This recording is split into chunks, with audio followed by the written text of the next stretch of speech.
À quoi va bien pouvoir servir la négociation sur la réforme d'assurance chômage qui va démarrer fin octobre? On peut se poser la question de savoir à quoi va servir finalement cette réforme de l'assurance chômage. Les partenaires sociaux vont démarrer une négociation fin octobre parce qu'ils ont dit OK à la proposition d'Emmanuel Macron. Mais au fond, on se demande bien ce qui va pouvoir résulter de cette discussion. Parce que la discussion s'ouvre avec des bases compliquées. La CGT entre dans le débat en disant refuser d'emblée le principe et le contenu de la lettre de cadrage qu'a fourni le gouvernement.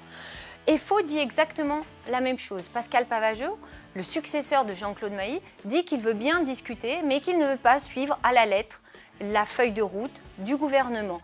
Même position du côté du MEDEF, où le MEDEF dit d'emblée qu'il entre dans la négociation, mais pas question d'entendre parler du bonus-malus et qu'il rejette aussi toute idée de cotisation supplémentaire pour les patrons. La CPME est alignée sur ce principe et du côté des syndicats réformistes, la CFDT, Laurent Berger dit qu'il refuse de négocier pour rogner les droits des chômeurs, qu'il est hostile à toute forme de dégressivité.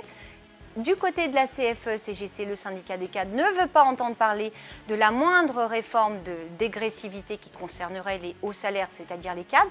Bref, quel peut être le dénominateur commun pour qu'il y ait un échange? On se pose la question. Au final, cette négociation ressemble à un simulacre de dialogue social. Le politique se donne bonne conscience en laissant la main aux partenaires sociaux, mais on voit mal comment on pourrait aboutir. Et au final, il risque d'y avoir une perte de temps, puisque la réforme se fera de toute façon, elle se fera l'année prochaine.